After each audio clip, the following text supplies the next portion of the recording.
자, 별 볼일 있는 녀석들 우리 하진이부터 시작하겠습니다. 하진아, 네. 윤하진! 너 1등이야. 제가 준비한 질문은 별 볼 일 있는 녀석들에서 그 알바하는 사람들이 많이 나오는데 가장 자기가 커서 해보고 싶은 알바는 뭔지 물어보고 싶은데 일단 저는 편의점 알바를 해보고 싶은데 왜냐면 가장 가까운 곳에서 볼 수 있는 알바이기도 하고 편의점을 가장 자주 가서 한번 해보고 싶다는 생각이 들어서입니다. 그럼 윤지석 원님?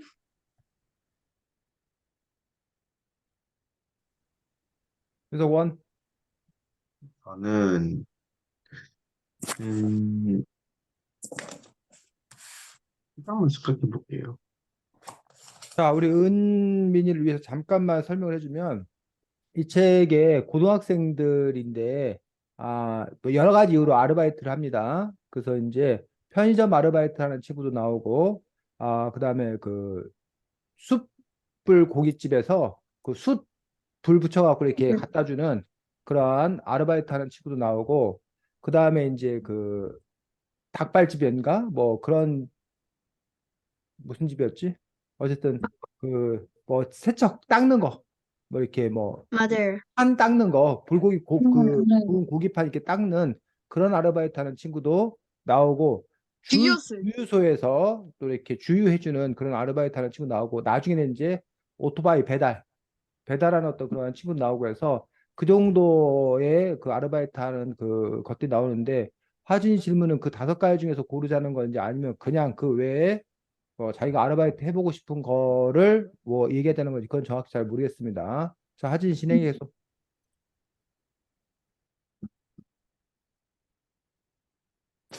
그럼 박준희님?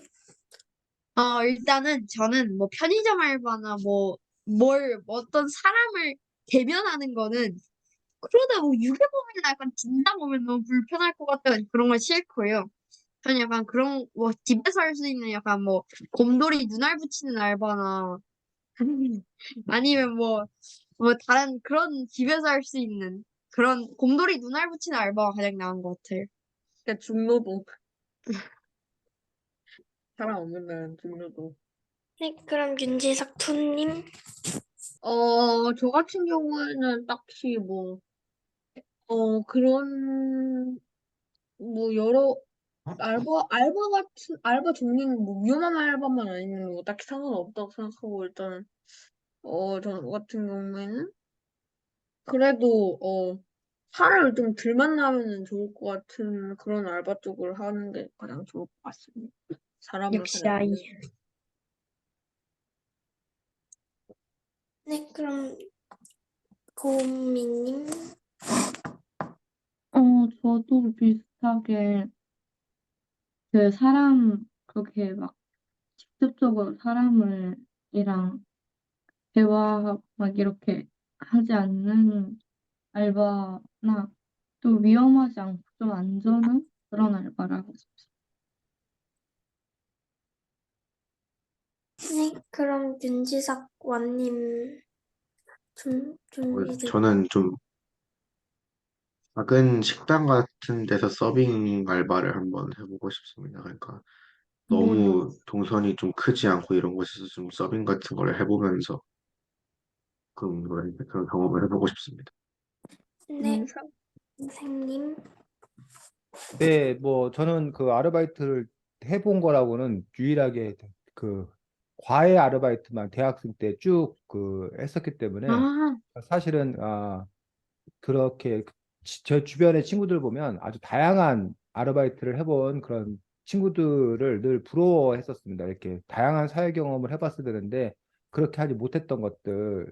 근데 반면에 이제 그런 친구들은 저에게 아주 배부른 소리 한다라고 얘기를 하고 있습니다. 왜냐하면 이른바 과외 아르바이트가 시간당 임금이 제일 높고 그리고 제일 맞아요. 따뜻한 곳에서 제일 시원한 곳에서 제일 편하게 하는 아르바이트인데 네가 뭐 막노동 어떡해요. 한다던가 뭐 주유소 뭐 아르바이트 한다던가 신문 배달 한다던가 이게 얼마나 힘든지 아냐. 게다가 돈도 못 받는데 하면서 배부른 소리 하고 있다라고 욕을 먹긴 했지만 어쨌든 사회에 생생한 것들을 체험한다는 의미에서는 보면 뭐 그런 다른 아르바이트를 했으면 좋겠다는 생각을 하는데 제가 그 아르바이트까지는 아니고 친척 집에서 이렇게 살 때 거기가 기사 식당을 했었기 때문에 그 식당 그 음식을 이렇게 서빙하는 그런 거를 좀 이렇게 도와드린 적이 있었는데 뭐 그것도 저 딴에는 흥미로운 일이었다고 생각합니다.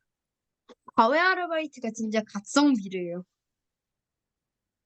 네, 과외 아르바이트가 보통 다른 아르바이트 하면 대부분이 시급 최저임금을 받습니다. 거의 대부분 뭐 요즘 기준으로 치면 한 시간에 뭐 9천 몇백 원에서 만 원 좀 안 되는 돈을 받는데 과외 이거 만 아르바이트 같은 원일걸요? 경우는 시급이 뭐 선생님 정확히는 잘 모르겠지만 뭐 거의 그때 당시만 해도 그한 5배 정도 비쌌던 것 같습니다. 그러니까 다른 거 5시간 할 거를 과외는 1시간 정도 하면 되는 정도였기 때문에 그래서 과외 아르바이트를 어, 구화에서 하는 경우가 있는데 이제 과외 아르바이트 같은 경우는 이제 아무래도 좀 좋은 학교를 다녀야 또 과외 아르바이트를 또 할 수 있는 어떤 그런 분위기 때문에 또 그런 부분도 있습니다.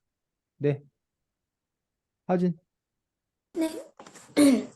그럼 두 번째 질문은 여기 책에서 여러 캐릭터들이 나오는데 가장 인상 깊었던 등장인물은 누구인가요? 일단 저는 체보라라는 캐릭터인데 왜냐면 주인공이 좋아하는 사람이기도 하고 생김새나 그런 거에 대해 말해주는데 어떻게 생겼을지 계속 머릿속에 그리게 돼서 가장 궁금해지는 사람이기도 해서 이 책을 다 읽어야 알겠지만 엄청 기대가 되는 캐릭터입니다. 그럼 윤지석권님.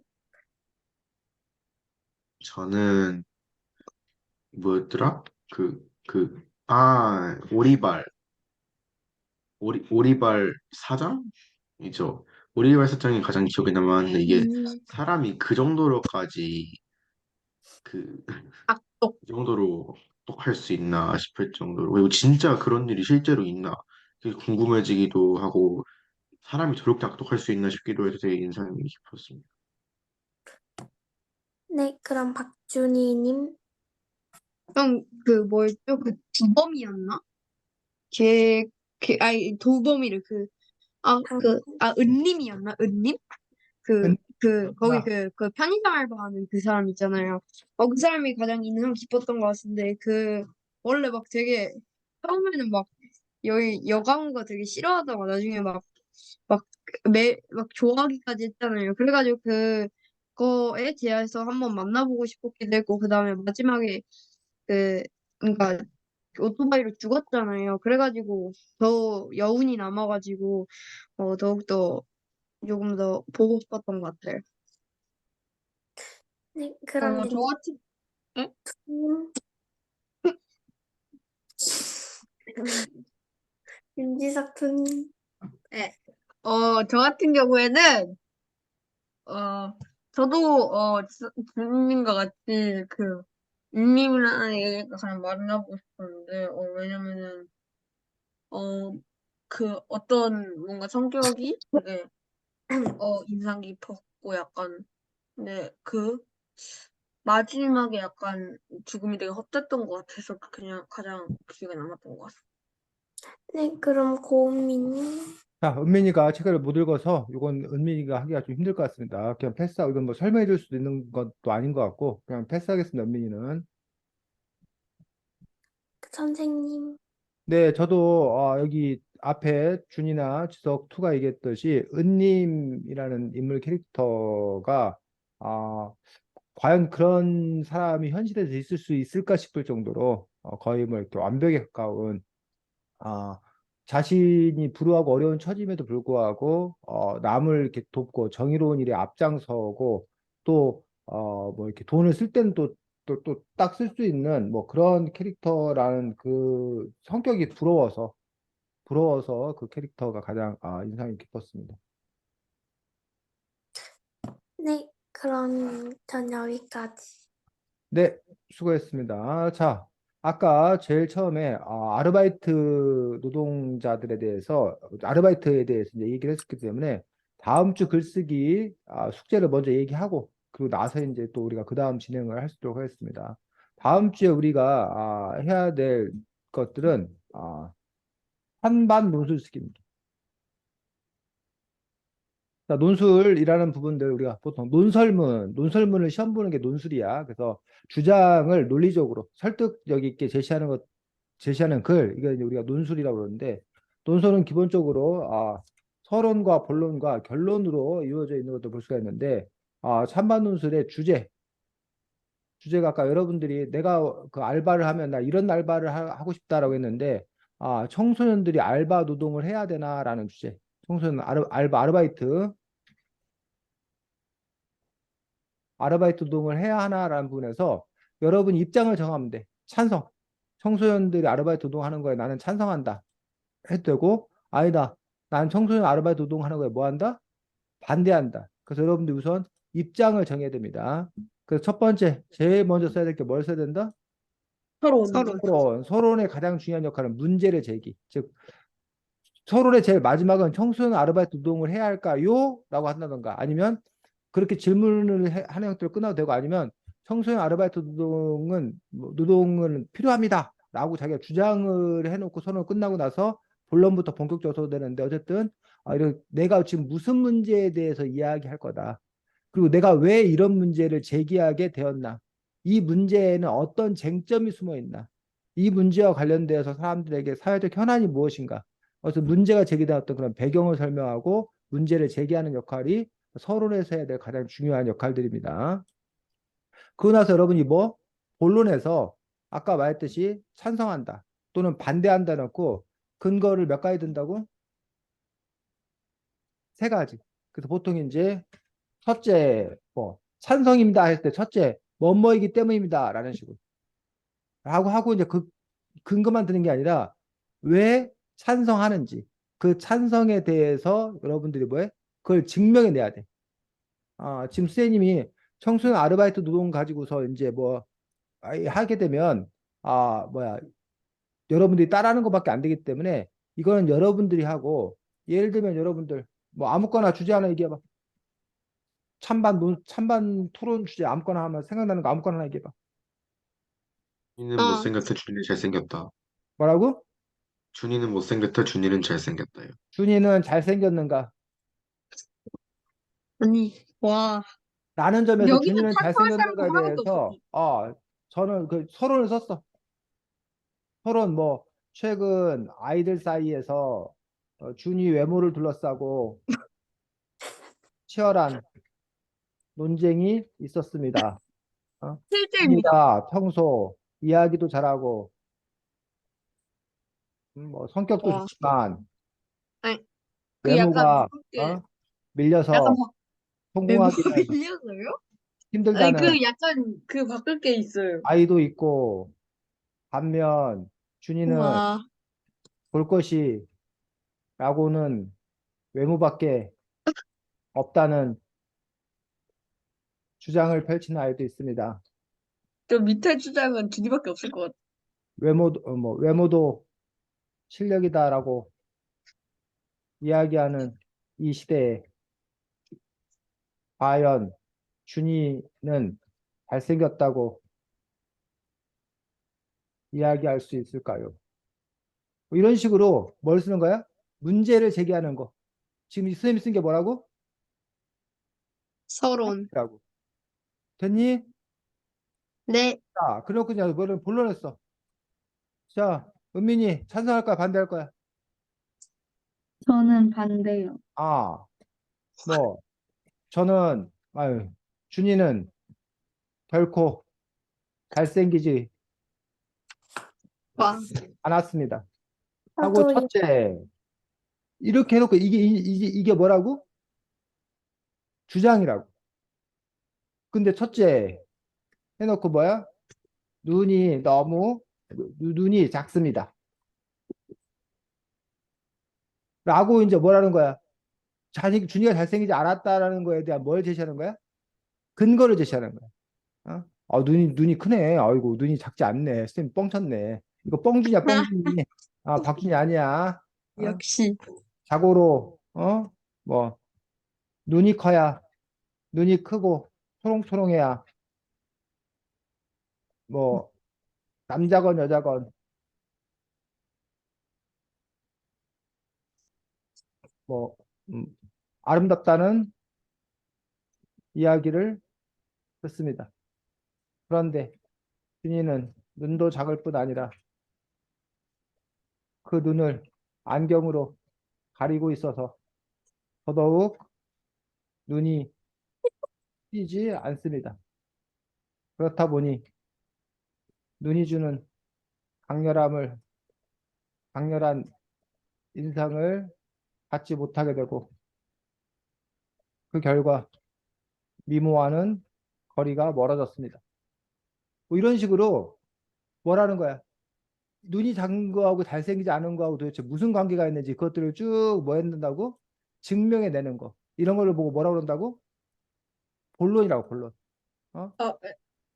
둘째, 엉덩이가 너무 작습니다.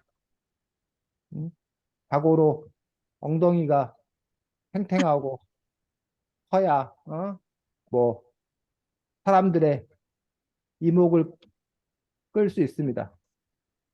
그런데 너무 납작한 엉덩이라서 뭐 하고 쭉 해서 그러면서 이거하고 도대체 잘생기지 않은 거하고 도대체 무슨 관계가 있는지라는 부분들에 대해서 그 이야기를 뭐라는 거야? 쭉 써 내려간다는 거지. 이해가? 네. 요걸 쓰는 게 이제 본론에서 써야 될 어떤 그런 일이야. 그래서 이런 식으로 지금 쌤이 이거 다 거짓말을 쓴 거야. 이렇게 해서 몇 저거 세트 쓴다고? 저 이렇게 해서 몇 세트? 참고하는 세 세트, 셋째 해가지고 세계요, 세계요. 세 세트를 이렇게 쭉 쓴다고. 셋째, 뭐, 뭐야 돼? 뭐, 뒤통수가 너무 키가 작다, 튀어나왔다. 키가 작다. 해가지고 뭐 뒤통수에 대해서 뭐 썼어. 이런 식으로 쭉 써. 그 다음에 이제 반론. 이렇게 해서 본론에서 여러분들이 이렇게 주장과 근거 세 가지 이렇게 쓰는 것들. 본론에 쓴다고. 그 다음에 써야 될 게 뭐다? 상대방 근거를 반론을 예상해서. 써, 반론.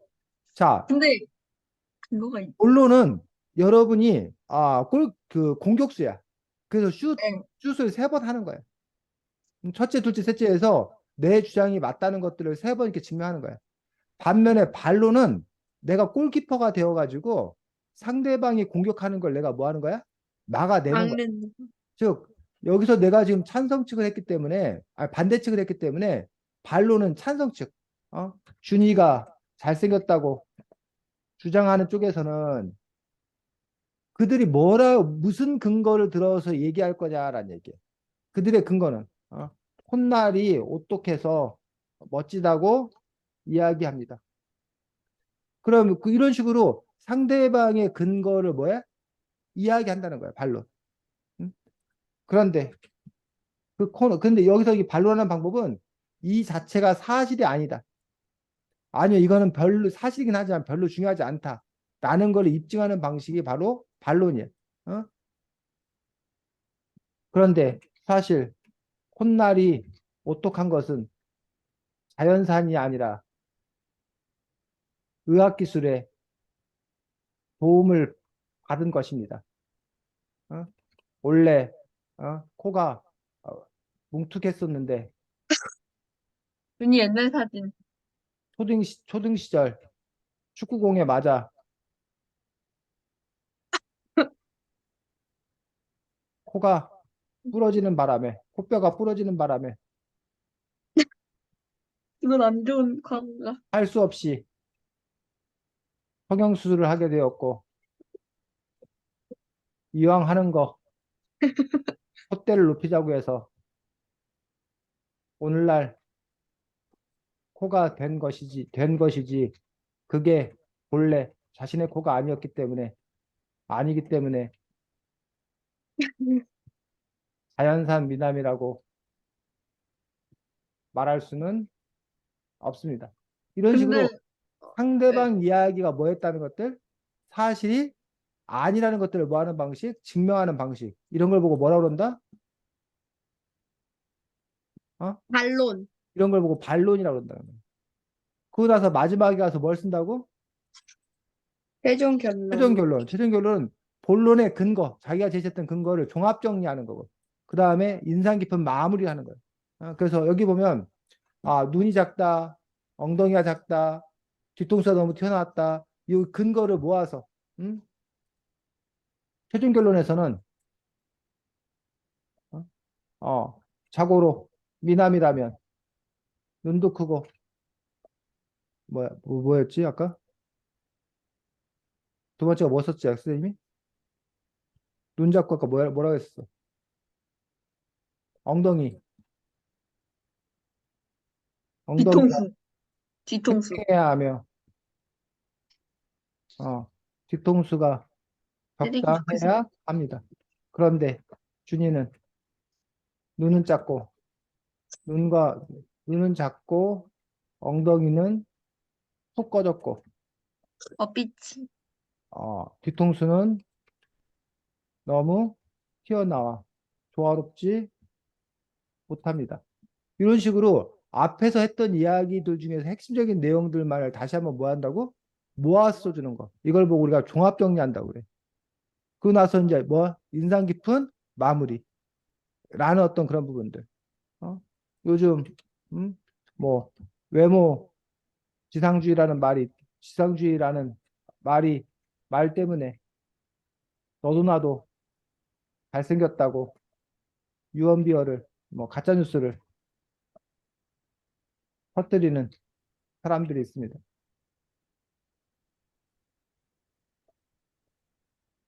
미남은 음.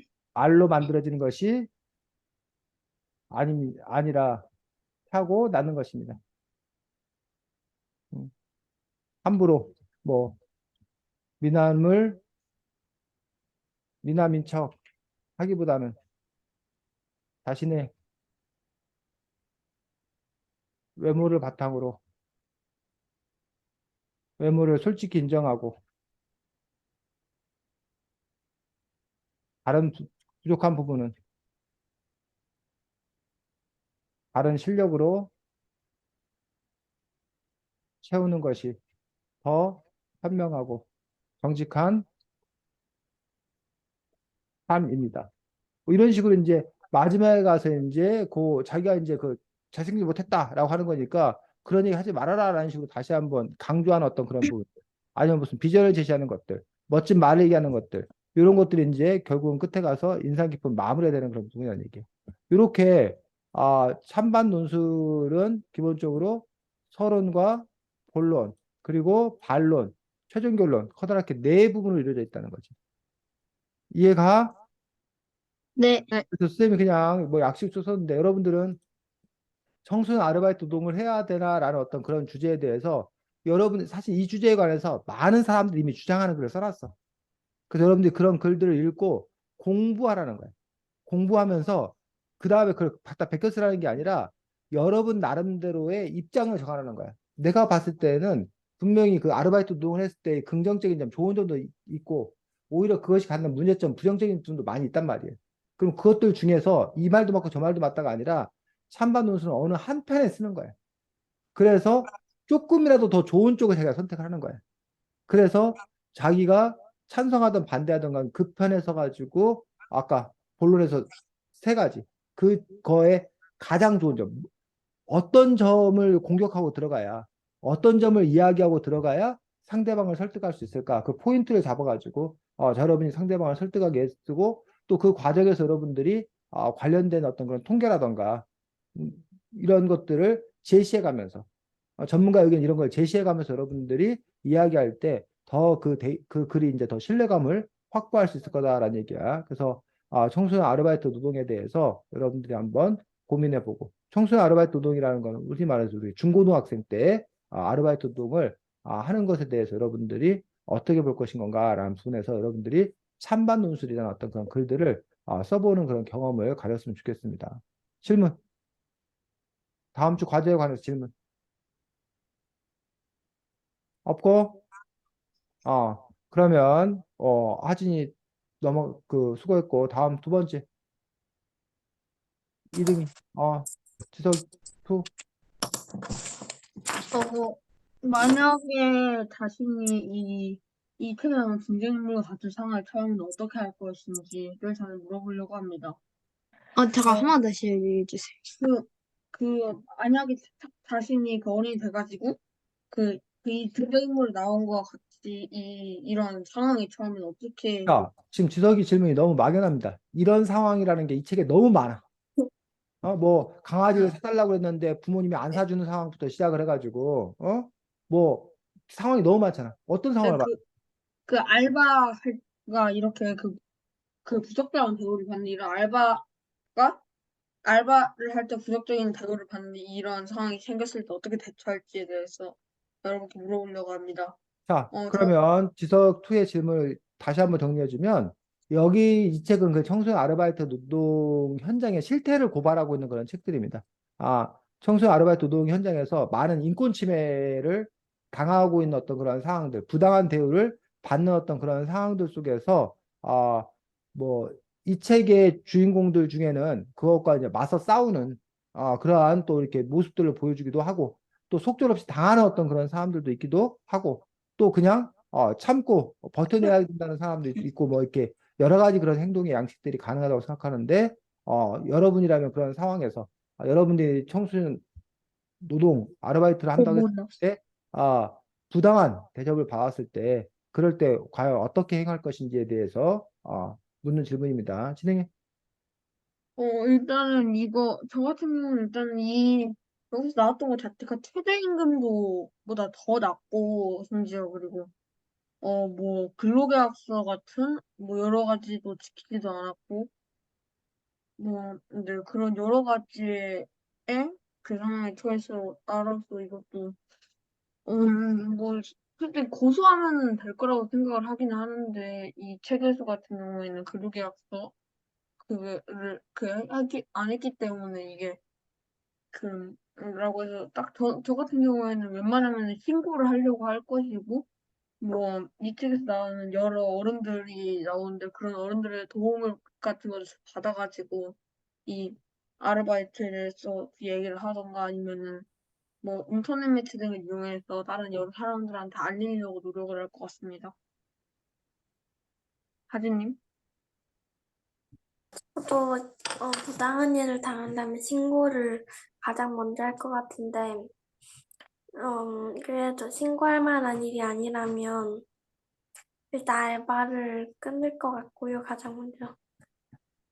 네, 아니면 따지든가. 전 아무튼 참지는 않을 것 같습니다. 네, 알겠습니다. 지성님?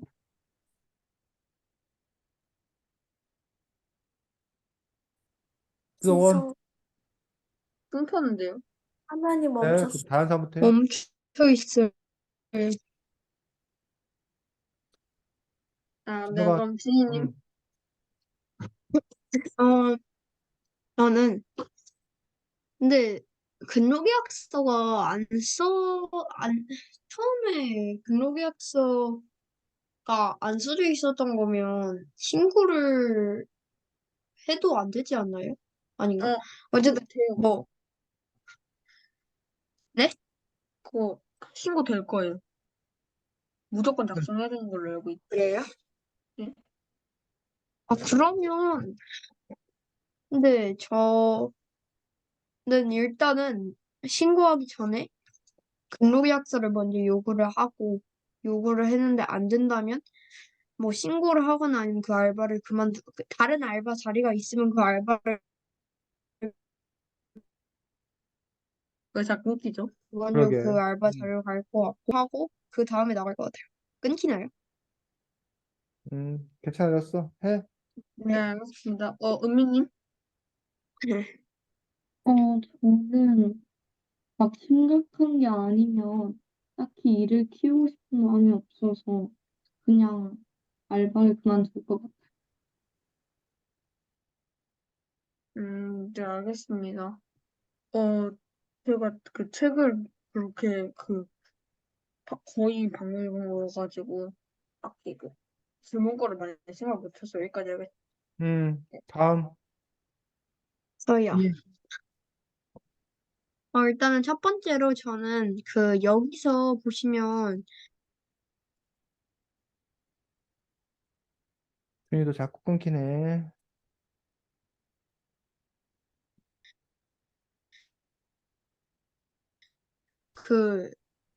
여기 근로계약서를 못 쓰는 청소년들이 거의 전체 한 3, 40% 정도 되고, 임금도 못 받는 학생들이 한 20% 정도 있다고 하더라고요. 그래가지고, 이런 것들은 사회의 또 다른 하나의 문제라고 할 수 있는데, 이런 것들 해결 방법에는 무엇이 있는지가 궁금해가지고 한번 여쭤보게 되는데, 일단은 저는 개인적 측면하고 사회적 측면을 나눠가지고 한번 해봤는데, 개인적 측면으로는 일단은 근로계약서는 최저임금을 주지 않는다면, 먼저 그거에 대해서 강경하게 저는 대응을 해야 된다고 생각을 하고요.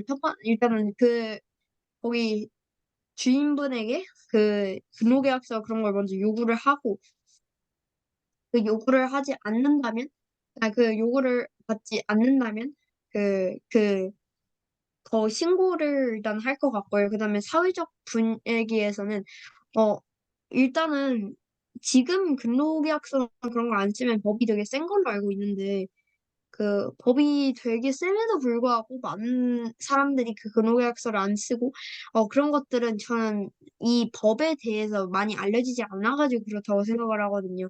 그러니까 이 청소년의 법이나 이런 것에 대해서 더욱더 많이 알려야 된다고 생각을 합니다. 그 다음에 지성원수님?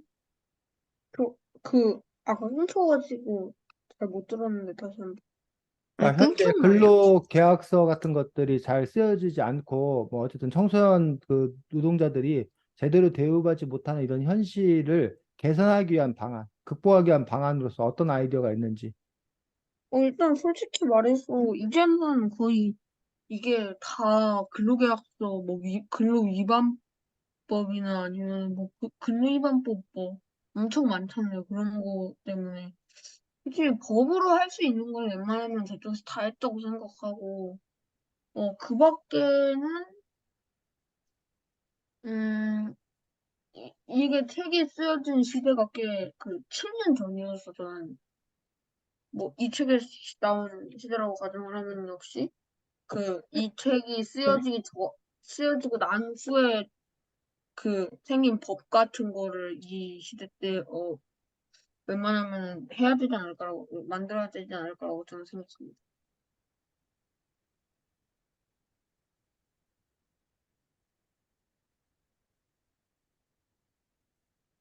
흔히 네. 그 다음에 지석원님? 질문을 못 들었어요. 근로계약서나 최저임금을 못하고 못 받는 사람들이 현재 사회에서도 많이 존재를 하는데 그런 것들을 해결할 방안들이 좀 음, 생각한 시간 갖고 다른 분들 먼저 할까요? 지금 제 생각에는 그냥 근로계약서를 이게 조금 전체적으로 실행이 어려울 수도 있는데 근로계약서나 이런 거를 쓰지 않으면 아예 고용을 못하도록 법적 제재를 아주 강하게 가하면 되지 않을까요? 이게 여기서도 보면 써야 되기는 하는데 안 쓰잖아요. 그래서 법을 피해가는 사람들이 생기긴 하겠지만 그래도 좀 강력하게 이 제재를 가하다 보면 나중에 좀 근로계약서를 좀 쓰지 않을까 생각합니다. 그다음에 고은미님? 어, 저도, 저도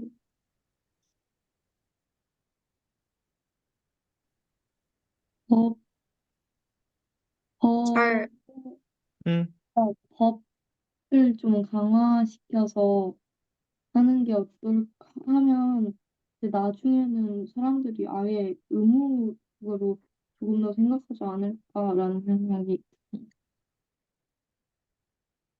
네, 감사합니다. 그다음에 하진님? 저는 저도 윤지석 원님이랑 비슷하게 법을 강화해야 된다고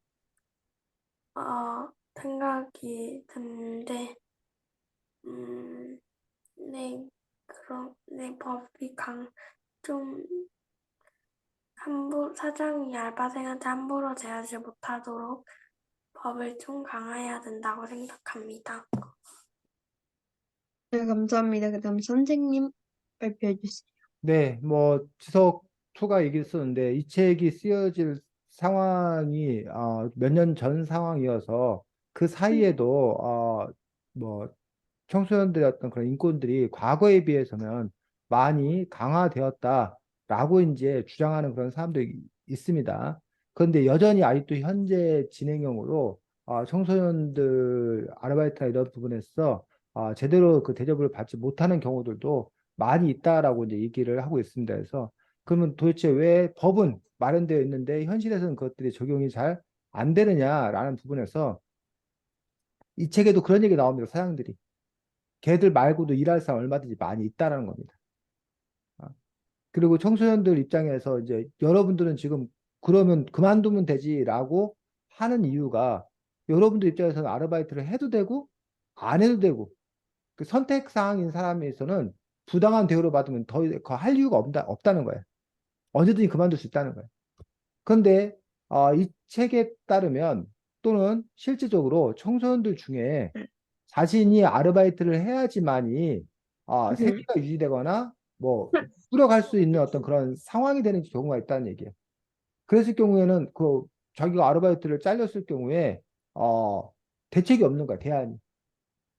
그렇기 때문에 부당한 대우에도 그냥 그 일을 이렇게 묵묵히 할 수밖에 없는 어떤 그런 상황들이 있는 거지. 예를 들면 아까 여러분들이 그 계약서를 쓰자고 그랬는데 근로계약서를 쓰는 게 당연한 거예요. 근데 근로계약서 써주세요 했더니 그래? 그러면 너는 그냥 오지 마 이러는 거야. 널 고용하지 않겠다는 거야. 근로계약서를 요구하면. 그러면 이 사람 입장에서 자기가 뭘 해야 되는데 지금 취업을 해야 되는데 지금 아르바이트 자리 잡아야 되는데 근로계약서 쓰자고 하면 뭐야? 아르바이트 고용 안 한다고 그러면 그럼 그 상황에서 어떻게 할 거냐는 얘기지.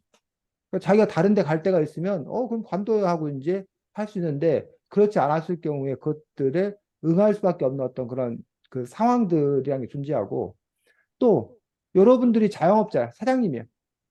사장님 입장에서 청소년들을 고용을 한다고 했을 때 청소년들을 똑같은 돈을 주면 청소년들을 고용하겠어? 아니면 성인을 고용하겠냐고. 성인이죠. 성인을 고용하겠지. 청소년들을 고용하려고 하는 어떤 그들의 심리에는 뭐야? 청소년들이 좀 말도 잘 듣고, 좀 이용하기 임금을 쉬우니까. 좀 이렇게 덜 줘도 되고, 그럼 뭔가 자기에게 이익되는 일이 있으니까 청소년들을 고용하러 들지 않겠냐라는 거야. 그러니까 그런 부분들이 있기 때문에 과연 그런 것들을 어떻게 우리가 그 문제를 해결해야 될 건가라는 부분에서 지금 여러분이 제시했듯이 바로 그 법적인 어떤 그런 그 제도의 어떤 그런 완비라는 부분들도 필요하고 또 아까 준이가 얘기했는데 어쨌든 여러분이 얘기했듯이 청소년 스스로가 자신의 권리가 뭐가 있는지에 대해서 명확하게 인식하는 어떤 그런 노력들이 필요한 거죠. 그래서 그 다음에는 실질적으로 세 번째로는 그 사회적인 분위기, 그 사람들의 어떤 시민 의식이 성숙해져서 그것들을 청소년들에게도 똑같은 대접을 해줘야 된다. 그 청소년 아르바이트 노동을 보호해준다라는 그런 사회적인 인식의 공유, 이런 것들이 함께 되어야 그 부분들이 좀 이렇게 가능하지 않을까 싶습니다. 그래서 우선 어쨌든 그리고 뭐 이렇게 일자리가 어쨌든 일자리란 부분들이 좀 더 좀 늘어나서 그래서 청소년들이 자유롭게 자기 어떤 그런 일자리를 선택할 수 있는 어떤 그런 상황들이 돼야겠다고 생각이 들고 참고로 그래서 청소년 아르바이트 10개명이 있다고 한다. 10개명이 있다고 합니다. 그래서 여러분들이 뭐 아르바이트 할 일이 있을지 없을지 모르겠지만 일단은 만 15세 이상의 청소년만 아르바이트 시간제 근로가 가능하기 때문에 여러분들은 현재 공식적으로는 아르바이트가 가능한 상황이 아닙니다. 그래서 13세, 14세 청소년은 지방고용노동청에서 발급하는 취직 인허가증이 필요한 거지. 여러분들이 아르바이트를 지금 한다면 지방고용노동청에 취직 인허가증이 있어야지만 아르바이트가 가능하다고 돼 있고 여러분이 아르바이트를 지원할 때는 친권자 또는 후견인 대부분 부모님이었지 동의서, 가족관계 증명서를 제출해야 된다라고 이야기하고 있습니다. 반면 만 18세 이상이 되면 부모님의 동의 없이도 여러분들이 스스로 근로계약서만 작성하면 되고 임금, 근로시간, 휴일, 업무 내용이 포함된 근로계약서를 작성해야 하는 것들이 어쨌든 지금 이제 옛날에는 그래서 이거를 저기로 했는데 지금 이제 의무 상황으로 되어 있기 때문에 요걸 안 이때도 하면 했어요. 오히려 이제 사장님이 업주가 이제 처벌받을 수 있는 어떤 그런 부분이기 때문에 그런 식으로 이제 해줌으로 인해서 업주가 할 수밖에 없게 되는 거지. 성인과 동일한 최저임금을 적용받습니다 해서 지금 2019년도 얘기고 지금 2023년은 만 원이 채 안 됩니다. 만 원이 조금 안 되는 뭐 9,900 뭐 900 얼마가 어쨌든 9,860불. 그런 식으로 해서 내년도 또 최저임금이 적용돼 아직 만 원이 되지 않습니다. 위험한 일이나 유해한 업종의 일은 아예 할 수 없습니다 해서 여기 나와 있는 이런 곳에서는 청소년들은 아르바이트를 할 수 없게 되어 있습니다. 그다음에 하루 7시간, 일주일에 35시간을 초과해 일할 수 없습니다라고 되어 있는데 그 일반 그 성인들 같은 경우는 어, 주 8, 하루 8시간, 그다음에 일주일에 40시간, 40시간이고 여러분이 뭐 주 52시간 이거는 맥시멈으로 잡았어요. 맥시멈으로 잡았을 때 52시간을 초과해 근무할 수 없다는데 청소년은 하루 7시간, 일주일에 35시간을 초과해 일할 수 없다고 되어 있고 그다음에 근로자가 5명 이상인 경우 휴일 및 초과 근무 시 50%의 가산임금을 받을 수 있다라고 돼서 5명 이상인 사업장에 대해서 근데 이제 5인 미만 사업장이 적용이 안 되는 거예요. 근데 5인 이상 사업장인 경우에는 초과 근무 시 50%의 가산임금, 즉 평상시에 만 원 받았으면 휴일날 일하면 15,000원을 받는다는 거예요.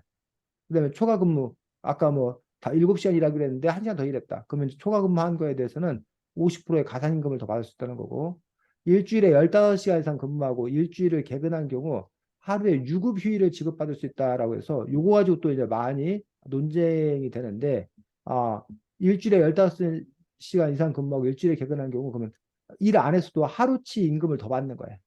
하루치 임금을 더 받게 되기 때문에 이 부분에 대기하고 있고 일하다 다쳤다면 산업재해보상보험법, 근로기준법에 따라 치료와 보상을 받을 수 있고 그다음에 임금체불의 성희롱 등 부당한 처벌을 받았다면 상담해서 청소년 근로보호센터나 청소년 모를 문제상담 이런 곳에 이제 연락을 해서 적절하게 이제 도움을 요청하고 도움을 받을 수 있어야겠다라고 이야기하고 있어. 과거보다는 어쨌든 이렇게 법적인 그런 시스템이 잘 되어 있고 아직 뭐 전면화되지는 않았지만 청소년들에게 이제 이렇게 아르바이트, 노동권 교육이랑 이런 것들을 현재는 또 이렇게 시행하고 있는 어떤 그런 상황들이라고 생각하면 돼서 이러한 사회적인 노력이 계속된다고 생각되는데 반면에 아 오히려 또 이렇게 역으로 자영업자 사장님들이 어려움을 호소하는 경우가 있어. 그러니까 청소년 아르바이트의 어떤 이런 부당한 대우를 받지 않을 권리도 있지만 반대로 또 자기가 청소년으로 아르바이트를 한다고 했으면 책임감 있게 또 열심히 그 해야 되는 어떤 그런 의무도 있는 거잖아. 근데 이제 이런 법적인 어떤 이런 부분들을 또 교묘하게 또 이렇게 활용해 가지고 오히려 그 사장님들을 너무 이렇게 골탕 먹이고 그러다 보니까 이제 아르바이트생 때문에 오히려 사장이 일을 못 하겠다라고 이제 하소연하게 되면 역풍이 불어가지고 오히려 이제 청소년들 어떤 그런 이런 인권들을 너무 이렇게 뭐야 보호해 주다 보니까 오히려 사장님들의 경영권이라든가 사장님들이 그 사업을 영위하는데 어려움을 느끼게 된다 하는 경우에는 그러면 이거 제재가 좀 필요한 거 아니냐라는 그것도 역풍이 불기도 합니다. 그래서 어쨌든 과거에는 일방적으로 사장에 의해서 청소년 아르바이트 노동자들이 많이 이제 권리를 침해당하는 어떤 그런 상황이었었는데 요즘은 거꾸로인 어떤 그런 부분들이 종종 나타나 가지고 또 이제 그 사장들이 또 이제 울분을 토하고 오히려 우리가 의리다. 알바들이 너 오히려 더 막 이제 이렇게 뭐야 사장들을 골탕 먹인 어떤 그런 문제가 있다라고 또 주장하는 그런 경우들도 있습니다. 준이. 여기서 그만하도록 할게요. 네. 자, 그 다음에 다 했나? 지석원. 네, 제 질문은 진짜 이 책에 나온 것처럼 그렇게 인권 침해를 하고 뭐 여러 가지 말 그대로 거짓말하고 막 손님들한테 사기치는 그런 사장들이 실제로 얼마나 있을까? 그리고 또 왜 그 정도 있을까? 그 이유를 들어보고 싶은데요. 저는 그래도 그 정도로 막 인권을 침해하고 그분 자체가 생각보다 많이 없을 것 같습니다. 왜냐하면은 생각보다 이게 나쁜 사람보다 좋은 사람들이 좀 많은 편이고 실제로 사회에서는. 그리고 여러 가지 법들도 앞서 말한 그런 법들도 있기 때문에 저는 오히려 그런 사장들은 많이 찾아보기 힘들 것 같다 생각합니다.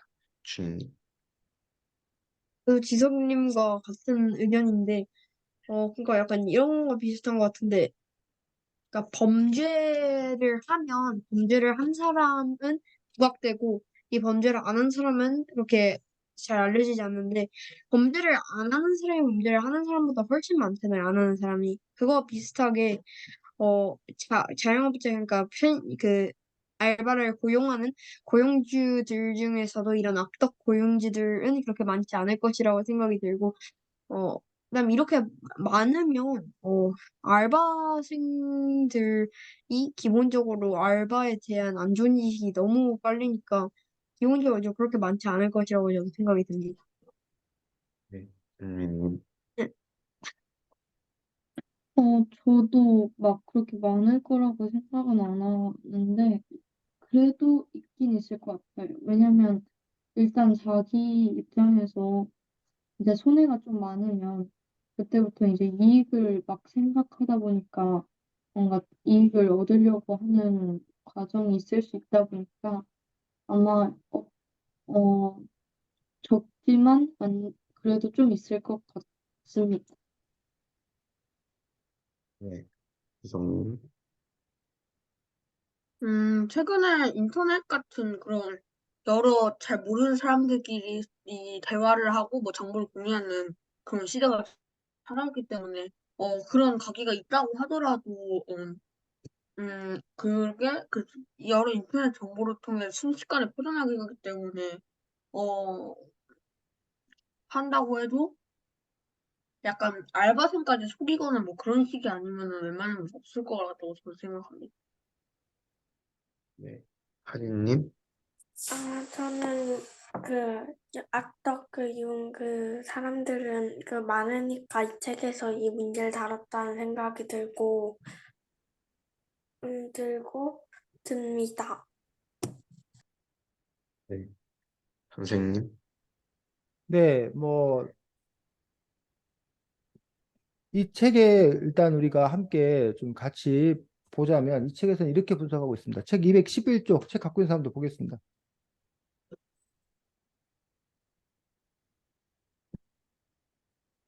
책 211쪽에 개구리 치매 이론 몰라라고 그 하단 부분에 나와 있습니다. 책 찾은 사람이 네, 거기 밑에다 다 같이 줄 개구리는 올챙이 개구리는 읽어보겠습니다.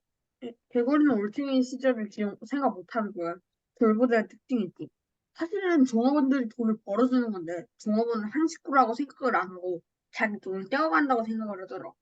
게다가 자기가 힘들게 일했던 시절은 까맣게 잊고 종업원을 더 지독하게 괴롭히는 사람들이 많아. 며느리적에 구박받은 시어머니가 나중에 며느리 구박을 몇 배나 더 심하게 한댔잖아. 일종의 보상 심리지. 그래서 여기서 이제 설명하고 있는 것들은 이른바 개구리 치매 이론에서 오히려 그런 보상 심리나 이런 것들 때문에 뭐나 때는 더 많이 고생했어. 뭐 이런 식으로 이제 하면서 그거를 이렇게 당연하게 여기는 그런 것들이 이렇게 내면화되어 있는 어떤 그런 사람들이 있을 거다라고 얘기하고 있고 또 하나는 네. 사람들이 점점 가면서 더 큰 욕망, 더 큰 욕심을 갖게 된다는 거예요. 오히려. 그러니까 오히려 부자가 되면 더 이렇게 너그러워지고 뭐 이럴 것 같은데, 오히려 더 부자가 되면 더 큰 부자가 되기를. 그러니까는 뭐, 처음에는 1억만 있었으면 좋겠다. 라고 했는데, 막상 1억을 벌고 나니, 주변의 사람들 보니까 이제 10억 갖고 있는 사람이 보이는 거예요. 그러니까 내가 그 10억은 있어야 되지. 그게 열심히 또 살아서 10억을 해겠어. 근데 10억짜리에서 이제 뭐, 조그만 뭐 이렇게 건물 하나 살려고 봤더니 이제 빌딩이 보이는 거야. 100억대짜리 빌딩이 보이는 거야. 그럼 내가 또 그 100억을 모으기 위해서 또 막 줄기차게 또 이렇게 달려 나가는 거지. 그래서 그런 과정에서 오히려 더 자기가 큰 욕망을 채우기 위해서 그럼 수단과 방법을 가리지 않고 하다 보니까 이런 것들이 더 강화되는 거다라고 또 이렇게 원인 분석을 그렇게 하는 경우도 있고 또 하나는 어, 그 뭐야 아르바이트 하는 학생들에 대한 부정적인 인식들이 있습니다. 그러니까 청소년 아르바이트를 하는 애들에 대해서 애들이 무시한다고 해야 되나? 음, 그러니까 애들이 공부 안 하니까, 어? 그러니까 보통 공부할 애들이면 아르바이트 할 일이 없지. 거기 노동 와 있을 일이 없지. 보통 이제 우리가 아, 과거에는 이제 실업계 고등학교라고 얘기했고 지금 이제 특성화 고등학교라고 얘기합니다.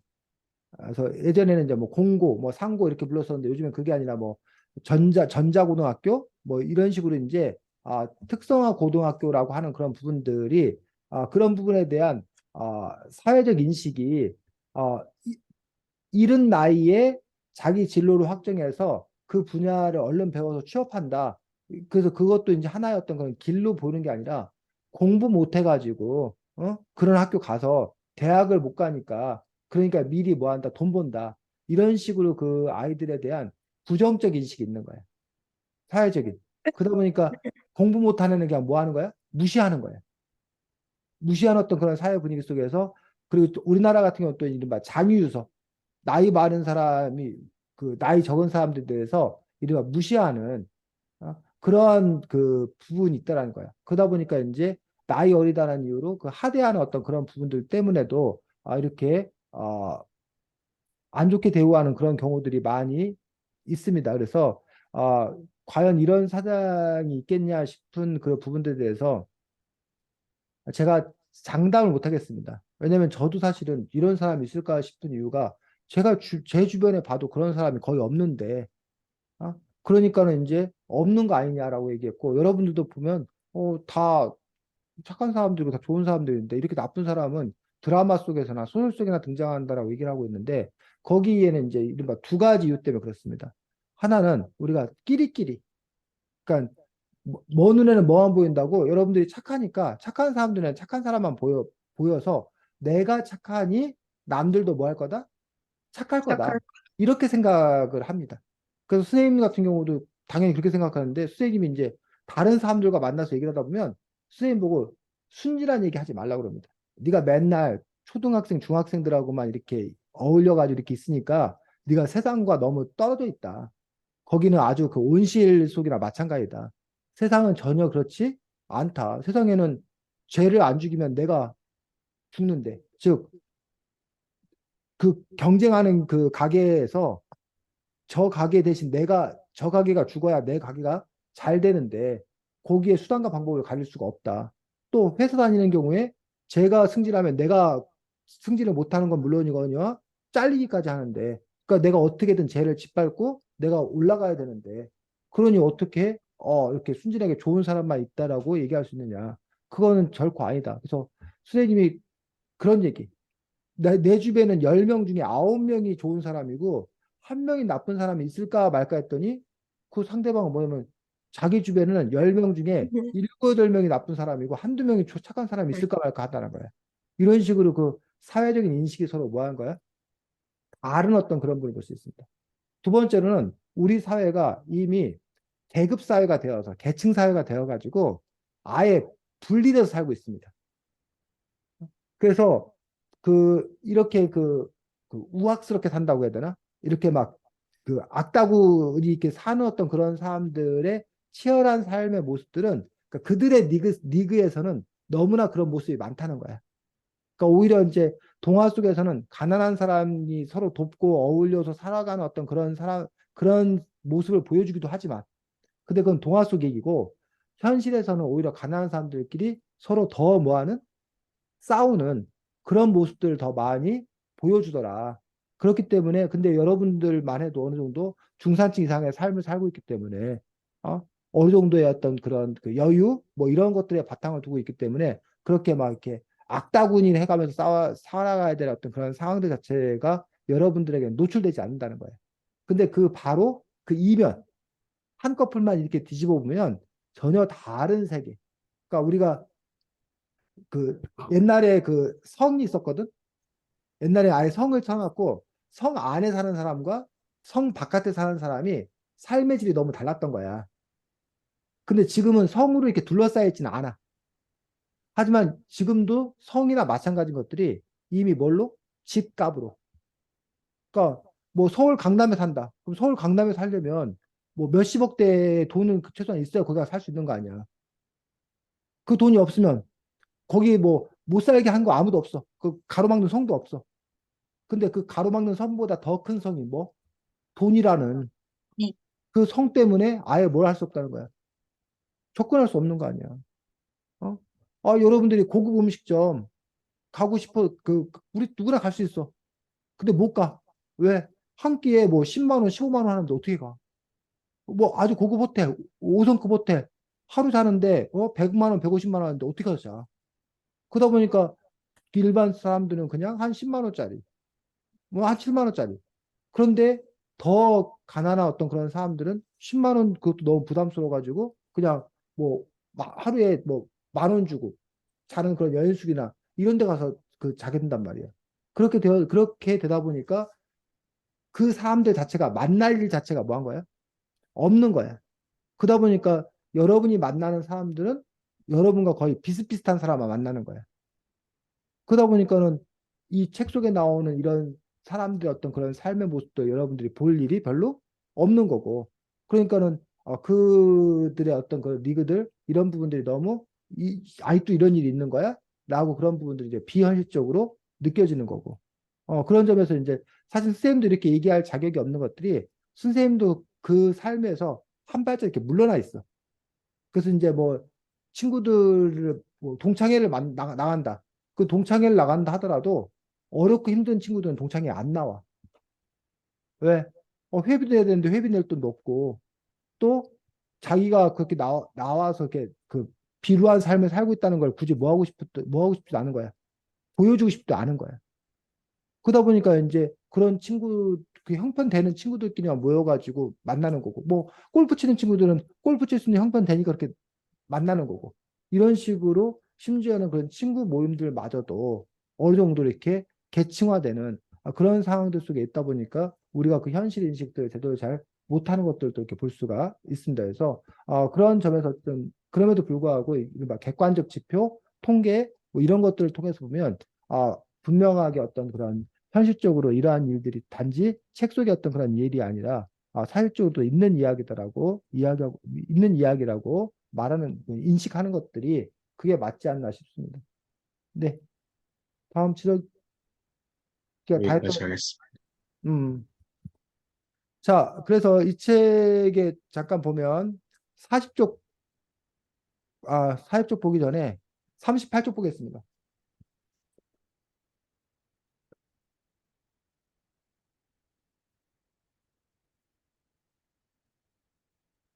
밑에서 여섯째 줄 38쪽 밑에서 여섯째 줄 사연 사람 읽어주겠습니다. 음, 여섯, 밑에 카드회사 있어서 꽝이 대기업인 카드회사에서 수수료를 얼마나 많이 떼가는지 알아요? 그놈들 순 날도둑 놈이에요. 자 같은 서민이 먹고 살겠다고 이 생고생을 하는데도 0.1%도 안 쓰는 게 바로 그놈들이에요. 차라리 벼룩에 간을 빼먹지 나쁜 자, 이 책에서 이제 이거 누가 하는 얘기야? 사장님이에요. 자영업자 사장 입장에서는 사장도 우리나라 현실에서 자영업자 사장도 살아가기가 너무 힘들다는 거야. 여기서는 지금 무슨 탓을 하고 있는 거야?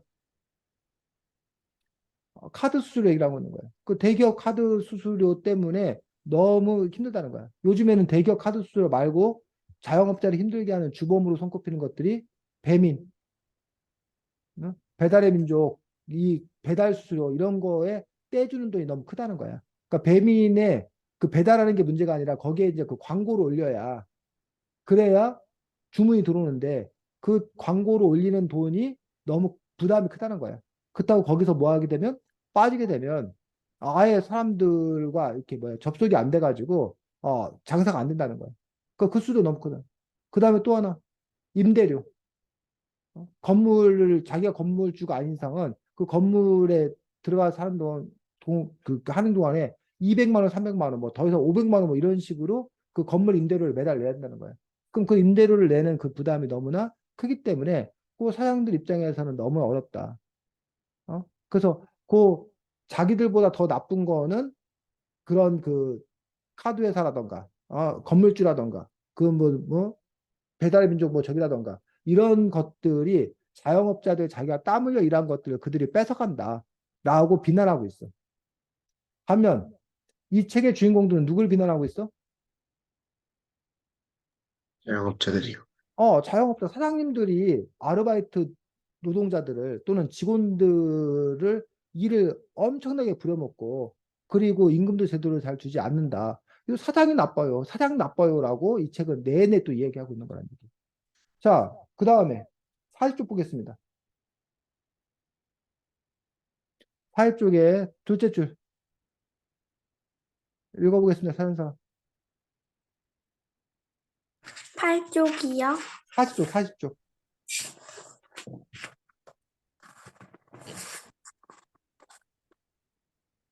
둘째 줄, 40쪽 둘째 줄. 어이 당신 이것 좀 빨리 해. 우린 좀 쉴 테니. 계속 읽어. 가늘게 찢어지는 목소리로 보아 주방장 아주머니가 분명했다. 사장이 없을 때는 대상행제를 똑 부러지게 하는 팡퍼짐한 아주머니였다. 머리카락이 희끗희끗한 게 사장보다 나이가 5살 정도 많아 보였다. 자, 그다음 거기까지 됐습니다. 여기서 당진은 그 당진 아줌마를 말하는 거지. 이 아주머니는 장애인 아주머니야. 아마도 이렇게 지적 장애인 같아. 조금 이렇게 지능이 낮은 그런 지적 장애인인데 이 책에서 지금 이 부분은 뭘 얘기하고 있는 거야? 이 부분을 통해서 보여주고 있는 것은 장애인 차별? 노동자들이 같은 노동자들인데 그 노동자들끼리 같이 모여야 되는데 서로 도와줘야 되는데 그 안에서도 다시 이제 뭐야? 계층을 나누는 거야. 그래서 장애인 노동자나 이런 사람들을 더 이제 막 부려먹는 거지. 아니면 청소년들을 더 부려먹거나. 자, 그러면 지금 선생님이 얘기하려고 하는 것들은 우리가 아, 사실은 이게 뭐 어떻게 여러분이 봐야 할지 모르겠는데 절망적인 얘기지 사실은. 여기 보면 대기업, 카드회사나 대기업, 아니면 건물주, 뭐 이런 사람들이 문제라는 거야. 근데 그래서 자영업자, 어? 사장들이 힘들다는 거야. 근데 이들 밑에 다시 누가 힘들어? 노동자, 직원들이 힘들다는 거야. 근데 이들 밑에 노동자들 중에서 뭐야? 장애인이라던가 청소년 노동자는 또 착취당하고 있다는 거야. 그러니까 이 구조 자체가 계속 마치 무슨 그 먹이 피라미드인 것처럼, 장애인 청소년 노동자들이 노동자들한테, 뭐하고?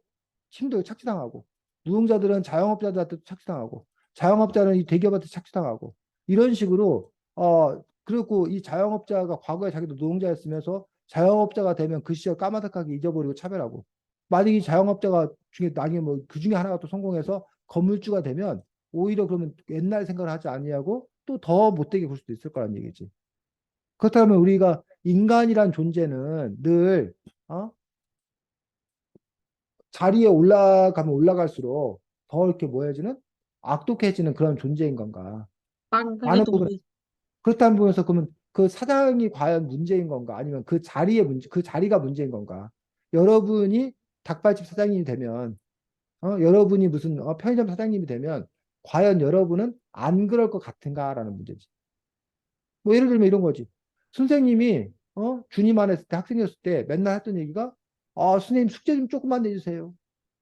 선생님 뭐 너무 힘들어요. 수업 좀 빨리 끝내주세요. 맨날 이랬단 말이야. 근데 쥐가 선생님 대놓고서 이제 뭐해? 막 수업 시간도 막 늘려서 막 얘기하고 막 숙제도 막 팍팍 내고 막 야, 더 해야 돼 막 이러고 있더란 얘기야. 어? 그러면 이게 그 사람의 문제인 건가? 아니면 그 자리에 가면 어쩔 수 없는 건가? 라는 부분에 대해서 우리가 문제 제기를 해볼 수 있다는 거지. 물론, 그래서 이제 그 탓을 하는 사람도 있어. 사람 똑같아. 누구나 그 자리 가면 다 그래. 뭐, 너라고 안 그럴 것 같아? 이런 식으로 얘기하는 사람이 있어. 근데 이 책에 보면 그러지 않을 수도 있다는 걸 보여주는 게 있지. 뭐를 통해서 그러지 않을 수 있다는 것. 아니면 착하고 나쁜 사람이 있다는 걸 보여주는 게 뭐야? 이 책에서 보면. 그 편의점 사장님. 편의점 사장님은 안 그러고도 얼마든지 사업을 운영할 수 있는 사람이 있다라는 거야. 근데 유달리 더 심하게 그렇게 하는 사람도 있다는 거지. 그런 점에서 다르다는 거야. 또 노동자라 하더라도 다른 노동자를 괴롭히는 사람만 있는 게 아니라 여기 나와 있는 그 누구야? 꽃님이? 아니 아까 누구였지? 논리? 님이 은님이처럼 자기도 어렵고 힘들지만 다른 사람들을 뭐 해주는? 도와주는 그리고 기꺼이 뭐 이렇게 더 어려운 사람에서 자기가 번 돈을 기꺼이 내는 그러한 사람들도 있더라는 거야. 그런 점에서 이제 서로 협력하고, 서로 함께 단결하고, 그렇게 나아가는 어떤 그런 사람들의 모습도 있지 않냐라는 부분에서 결국 그렇다면, 어떤 사람이냐가 더 문제이다. 나는 또 인식을 갖고 있는 경우들도 있다라는 얘기지. 그런 점에서, 이 작가는 그런데, 뭐야, 이 세상을 너무 이렇게 장밋빛으로만 보고 있지 않아. 그래서 아까 하준이하고 은민이가 책을 안 읽은 상황에서 준이하고 다른 친구들이 스포를 그냥 다 해버렸어. 뭐, 근데 책을 제때 안 읽은 사람 문제지. 어쩔 수 없는데, 만약에 정답. 이 작가가 더 이렇게 핑크빛, 장밋빛을 썼더라면 그 은님이나 그 아이들이 그 어려운 문제를 해결하고, 당당히 우뚝 서는 밝은 어떤 그런 모습으로 이야기를 마무리할 수도 있었다고. 하지만 작가는 그렇게 쓰지 않았다는 거야. 현실은 그렇지 않다는 거야. 현실은 여전히 죽음 앞에, 심지어는 죽음 앞에 내몰린 어떤 그런 모습을 보인다는 거지. 그렇다고 해서 작가가, 그래서 이놈의 세상은 망해야 돼. 이놈의 세상은 완전히 개판이야. 라고 얘기하고 있지는 않고, 254쪽 보겠습니다. 254쪽, 제일 마지막 문장부터, 그리고 자기가 가야 할 길 살폈다부터 읽어주겠습니다.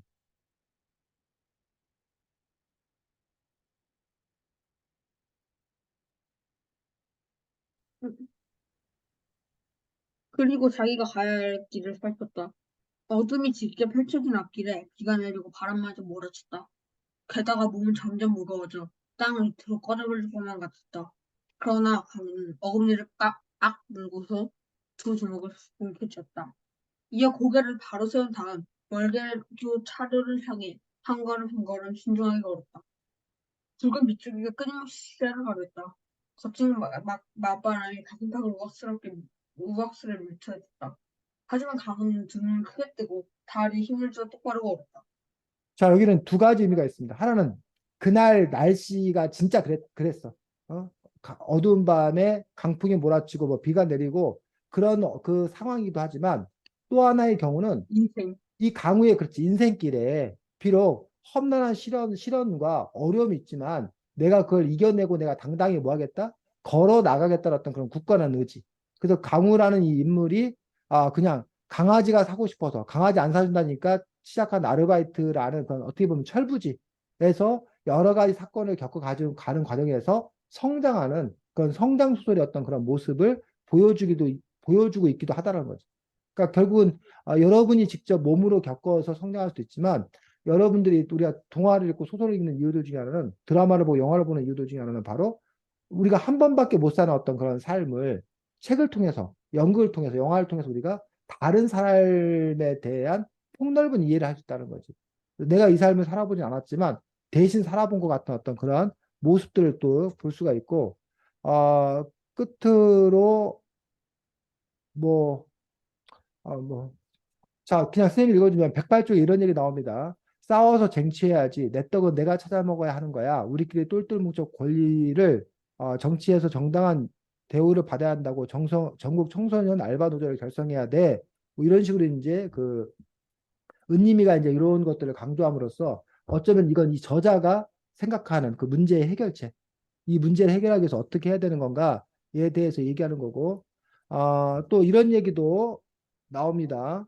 어, 우리 그 다음 주 논술 주제와도 사실 관계가 돼 있는 건데, 210쪽에 왜 이 나이에 돈을 벌어야 하느냐고, 이 나이에 돈을 벌어야 하는 경우도 있는 거지. 미국 청소년들은 90% 가까이 알바를 해서 자기 용돈은 자기가 번다잖아. 어떤 이유로든 알바를 해서 돈을 버는 건 좋아. 정당한 급료를 주고 인간적인 대우를 해줘야 할 것 아니야. 라는 식으로 해서 이게 청소년 알바 노동에 대한 어떤 저자의 어떤 그런 생각이 또 이렇게 드러나 있는 그런 대목이기도 합니다. 그래서 어쨌든 여러분들이 요 끝으로 이제 별 볼일 있는 녀석들이라는 제목인데 왜 제목이 별 볼일 있는 녀석들이라고 정한 것 같아? 그 얘기만 하고 마치도록 하겠습니다. 여러분들 생각에 왜 제목이 별 볼일 있는 녀석이야?